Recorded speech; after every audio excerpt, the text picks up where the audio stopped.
El salmista aquí nos habla, donde hemos leído, que con Dios, el creador del universo, Él está seguro. Él no necesita más seguro que ese. Él se siente satisfecho, se siente confiado de que Dios lo esté guardando. Dios tiene tanta autoridad y Él está tan confiado que Él entiende que aún después de la muerte, con Dios estará seguro. Cuando hablamos de la muerte, hablar de la muerte es hablar de la sensación de la vida. Esto ocurre cuando fallecemos o cuando alguien fallece físicamente, ya sea por causa natural, accidental o en ajusticiamiento. En Génesis capítulo 1, verso 27 dice: y creó Dios al hombre a su imagen, a imagen de Dios lo creó, conforme a su semejanza. Dios te bendiga por bajar la música, mi hermano. Y lo había hecho alma viviente, sin fin de vida, eterno, de duración infinita. Alguien preguntó: si Dios hizo al hombre de duración infinita, ¿por qué el hombre no dura infinitamente? Precisamente porque el hombre no obedeció a la palabra de Dios. Al el hombre no obedecer, la muerte vino como castigo. O sea, la muerte es el resultado del pecado. En el libro de Génesis capítulo 2, verso 17, allí nos dice que esa fue la paga por la desobediencia hacia las instrucciones divinas. Por eso es que el pecador que vive practicando el pecado está fuera de la protección divina, está fuera de la protección de Dios, está fuera de la mano de Dios. Y cuando se está fuera de la mano de Dios, se está en la mano del opositor. O sea, el que no está con Dios está con el diablo. El Señor le dijo: con el sudor de tu frente comerás el pan de la tierra hasta que vuelvas a la tierra, porque de ella fuiste tomado, pues polvo eres y al polvo volverás. O sea, esta sentencia de muerte no solamente fue física, sino que también fue una muerte espiritual. Por eso es que hay que tener, Dios te bendiga, hay que tener mucho cuidado con faltarle el respeto a Dios. Hay que tener mucho cuidado con quebrantar el expreso mandamiento de Dios. Porque quebrantar el expreso mandamiento de Dios, las instrucciones divinas, esto te aleja de la protección de ese ser. Esto te aleja de la protección de ese Dios eterno. Por eso Adán y Eva, desde su caída, desde que fallaron, dice la Escritura que fueron echados de la presencia de Dios, privados de tener comunión con Dios el Padre. Por eso es que la Biblia vive revelando que Dios no está con el pecador. Por causa del pecado, Jehová sacó del huerto del Edén al hombre que él había creado. O sea, el pecado es el que provoca la separación entre Dios y el hombre. Por eso es que no todos son hijos de Dios, aunque sean creación de Dios. Porque lo que hace ser a un hombre o una mujer ser hijo de Dios es la obediencia a ese Dios.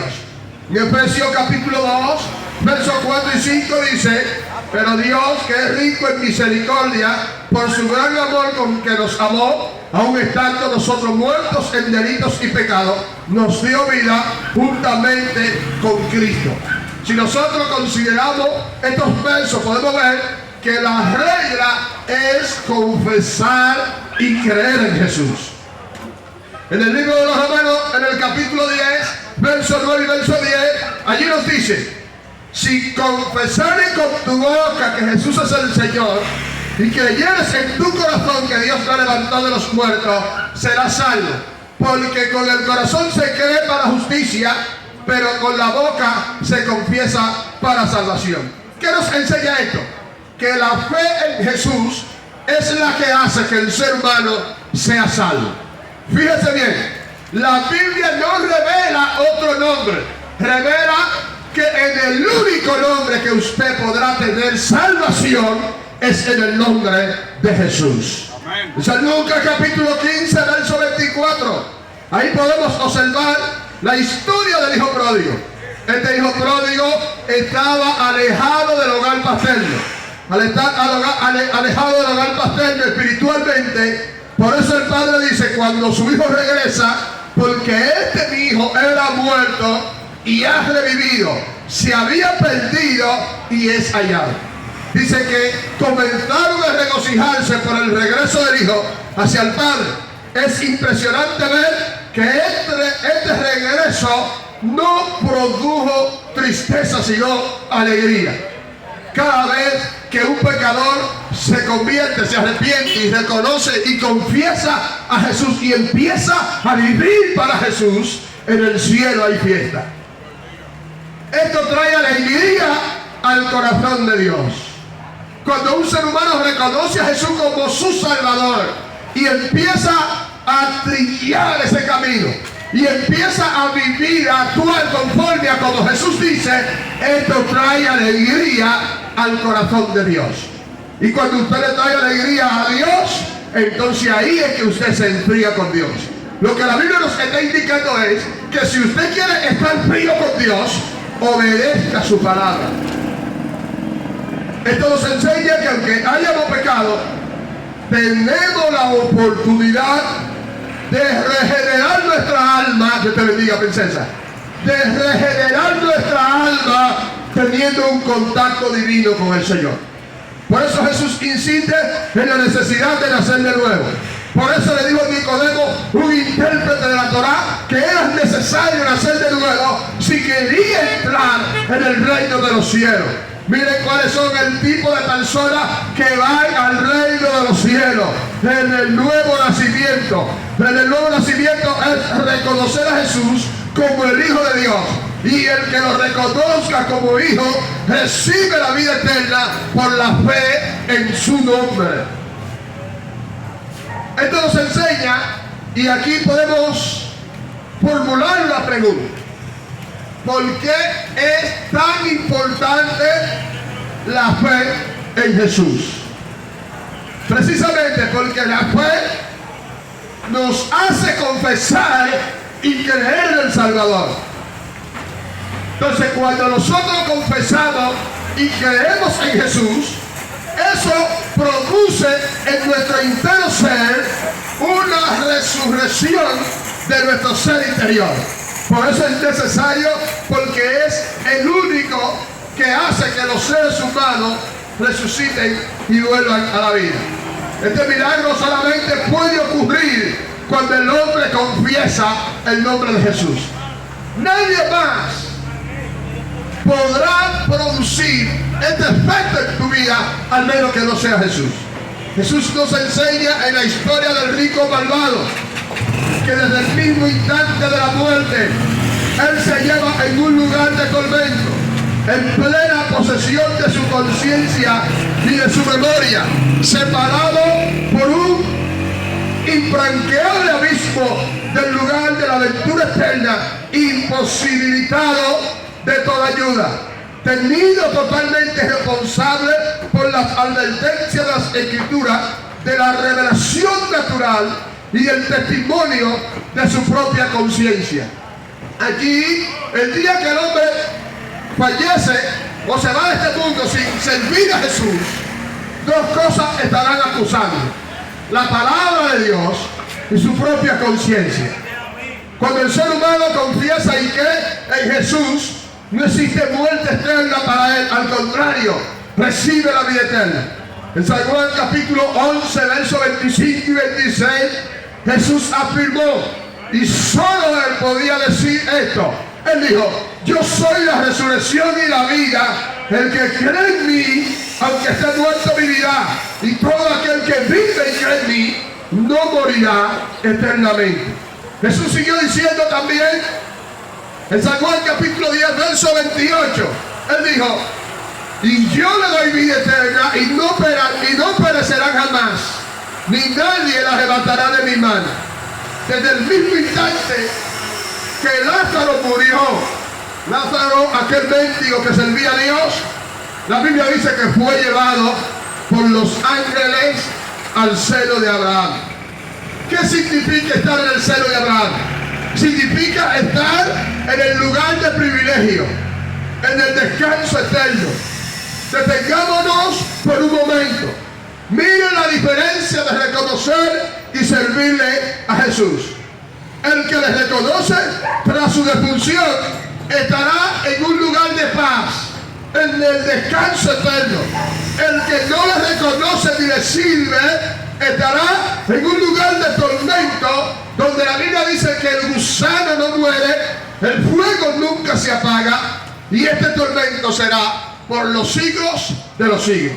En Apocalipsis capítulo 14, verso 13 dice que los que confiesan y creen en el Señor Jesús y mueren en Él son bienaventurados. Porque al creer en Jesús, esta fe en Jesús es la que lo lleva al reino de los cielos. El reino de Dios es el paraíso, el lugar de tranquilidad, de reposo, el lugar de descanso eterno. Por eso es que el que fallece sin Jesucristo no le valerá misa. Señores, le estamos diciendo estas palabras, mintiéndole ahora, para que cuando usted muera pueda ir a un lugar de descanso, pero es ahora recibiendo a Jesús como su único y suficiente Salvador. Por eso es la advertencia, porque después de muerto no valerá misa. Nadie te podrá sacar del lugar de condenación. Para evitar ir a ese lugar, es ahora que estás respirando que debes de recibir a Jesús. Porque tenemos gente que dicen que el muerto con tierra tiene.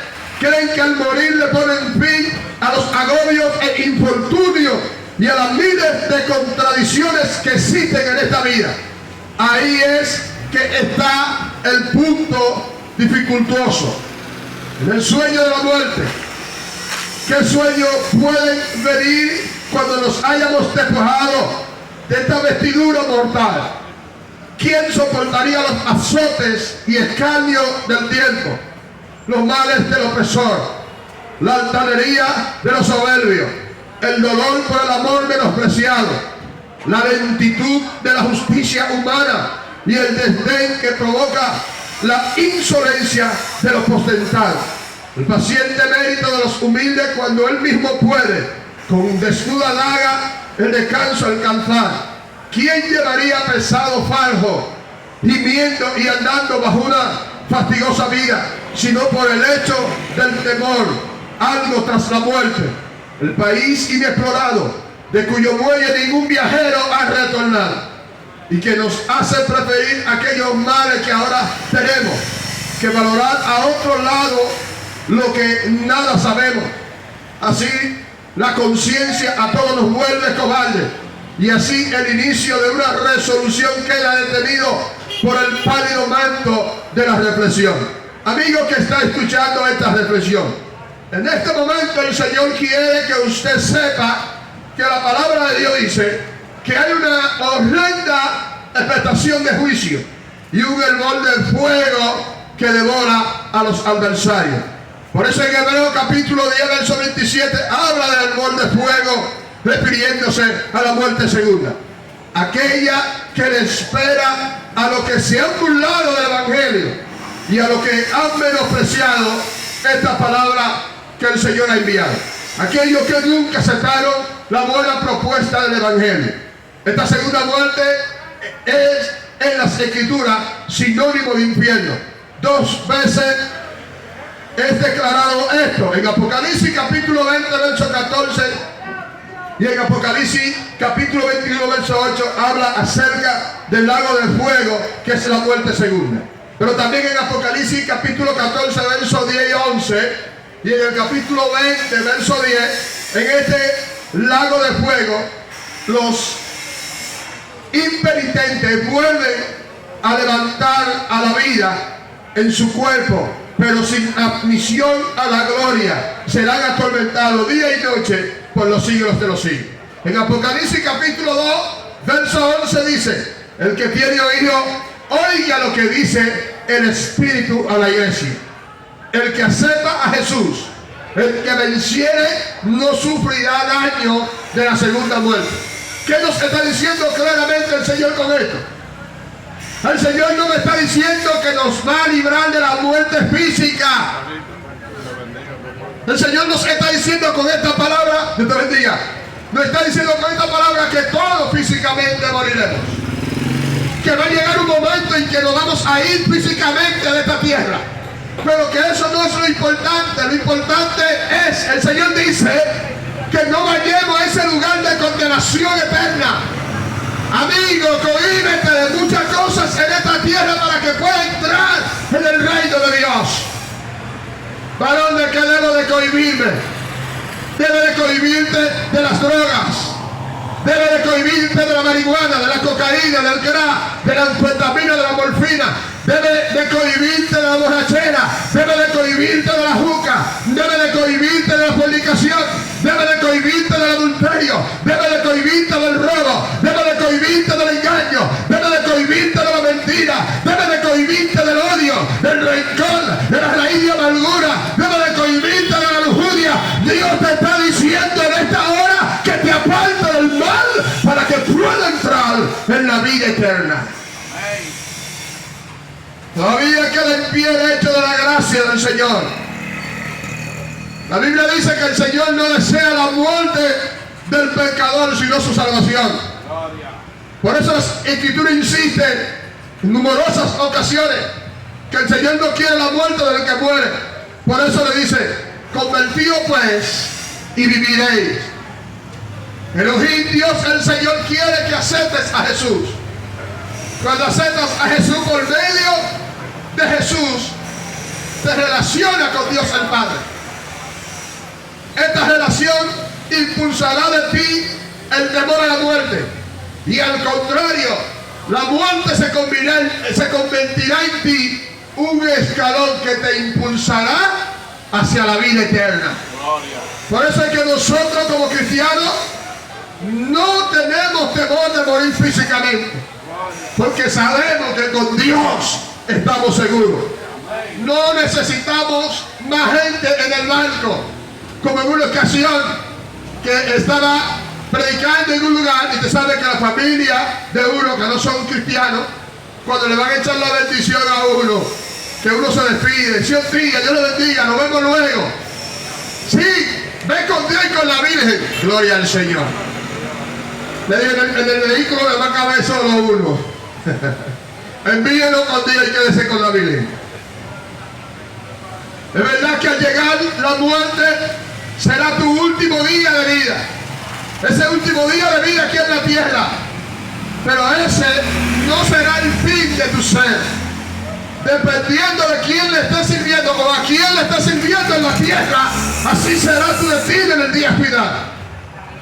Si le sirves a Dios, Elohim, el Padre, el Creador del universo, si aceptaste a Jesús como tu único y suficiente Salvador, entonces tendrás el privilegio de estar en el descanso eterno. De lo contrario, estará en el lugar eterno, pero de destrucción eterna. Hay dos lugares. Por eso el que muere o desciende o asciende. Ascender es bajar. Ascender es subir y descender es bajar. El que está sin Jesús desciende a las profundidades del infierno. Pero el que muere con Cristo asciende hacia la vida eterna, hacia el descanso de la morada de aquellos bienaventurados que murieron en el Señor Jesucristo. Aleluya. Por eso mi madre, cuando murió su muerte, no lo lamenté. Lamenté ese momento físico de separación, de no poderla ver más. Pero me regocijé porque al aceptar a Jesucristo, ella no está en la destrucción eterna, sino en el descanso eterno, esperando al Señor. Esperando aquel día. Por eso es la insistencia de Dios.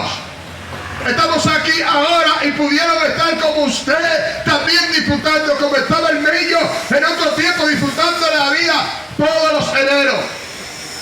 Cada vez que él cumplía años, los últimos días de enero, que hacía su fiesta, que dedicaba su fiesta al Santo Niño de Antorche, y bebida, y cerveza, y romo. Él estaba preparado para ese día de antemano, para que cuando llegara ese día de su fiesta, estar en fiesta, en bebida, juca y party. Pero ahora su fiesta es una fiesta diferente. Y Dios lo ha puesto aquí en este mismo lugar, donde él hacía su parranda para el diablo, ahora en una fiesta con Cristo. Alaba a Dios y puedo en esta hora, en una fiesta diferente, donde no hay alcohol, donde no hay droga, donde no hay adulterio, donde no hay fornicación, donde ya no hay baile peleado con mujeres, donde ya no hay codicia. Ahora una fiesta diferente, donde se goza diferente, donde no hay que sumarle a un tabaquito de marihuana para estar contento, ni dar su pasecito de cocaína para estar happy, para estar viendo. Ahora con Cristo estamos seguros, ahora con Cristo estamos bendecidos, ahora con Cristo estamos llenos de la gracia, ahora con Cristo estamos felices, sin la necesidad de consumir esa basura. Amigo, apercíbete y corre, que Dios te llama. Dios te llama. Apercíbete. Ven pronto antes que sea tarde. La justicia está torcida. Todo ha cambiado de manera drástica. Los abusos nunca han cesado. Lo que pasa es que los abusos de la justicia, los abusos policiales merman un poco, pero siempre han estado ahí. Hoy los abusos policiales son patentes, pero también tenemos abusos a todos los niveles. Pero cada una de esas personas pagará en aquel día si no se arrepiente. Los abusos policiales, los abusos del empresario, los abusos de los gobernantes, todo está escrito, todo. Porque el castigo no será solamente para los pobres que no aceptan a Jesús, también para los ricos. Este rico con todo su dinero se fue al lugar de perdición por no obrar de la manera correcta. Porque hay gente que solamente saben explotar a los demás, al pobre, pero Dios lo está viendo todo, todas las injusticias sociales. Por eso yo en una ocasión hice algunos comentarios a Tolentino. Y yo, Tolentino, tú solamente le pones el reloj chiquito, pones el reloj grande. Alabado sea Dios. ¿Sabes por qué? Aleluya. Porque desde que sale un asaltador, que no queremos asaltadores en nuestro barrio, no queremos ladrones, no queremos atracadores, pero de que sale un salteador y hace 3 o 4 robos y Tolentino le puso el reloj, y una vez los policías salen a ejecutarlo. Pero tenemos un hombre, aleluya, y varios hombres más que han hecho un desfalco al país con más de 100,000 millones de pesos. En el caso de Senasa, donde han muerto muchísimas personas, y ¿saben qué? Que están luchando para soltarlo. Ahora es que está enfermo, ahora que el hombre tiene problemas, pero 2 meses antes de descubrirse todo, el hombre estaba bailando, el hombre estaba brincando, el hombre estaba bien, pero para robarlo estaba enfermo. Pero ahora está buscando la excusa, quiere devolver dinero y que lo dejen en paz. Señores, aquí en la justicia de la tierra, los hombres poderosos pueden hacer lo que quieran, pero llegará un momento en que esos hombres poderosos que se burlan de la justicia aquí en la tierra no se podrán negar, porque estarán delante de pie de aquel trono en aquel día. Dice las escrituras que los grandes y los pequeños estaban de pie, y cada uno fue juzgado según sean sus obras. Gloria. Ahí no va a valer que el presidente intervino, que hay que hacer caos para que la gente se entretenga y suelten otro caso. Ahí no va a valer llamada, ¿no? Que llamó Luis Abinader flojo. Miren, hubo un caso aquí en el país de varios jóvenes que se fueron con una muchacha para una cabaña. En esa cabaña los jóvenes vivieron con ella, la grabaron, y a los 3 meses el video se hizo viral, y entonces ella fue y puso la querella. Eso fue un estallido social. Todo el mundo en las redes comentando todo el peso de la ley para ellos, todo el peso de la ley para ellos, todo el mundo comentando el peso, todo el peso, todo el peso. Hasta el mismo presidente dijo en la semanal que él quería que le cayera todo el peso de la ley para esos jóvenes. Muchas veces se da el caso que esas mujeres se van en plena comunión con ellos, a sabiendo lo que van. Pero oiga esto, este hombre ha defalcado el país y el presidente no se ha referido de que quiere que todo el peso de la ley caiga sobre él. Todo el peso de la ley para algunos, pero para otros no. Pero llegará el momento donde habrá un juicio, que allí caerá todo el peso de la ley para todo aquel que lo hizo. Allí no va a valer familia, allí no va a valer apellido, allí no va a valer posición social, política y económica. Allí el que la hizo, la pagará.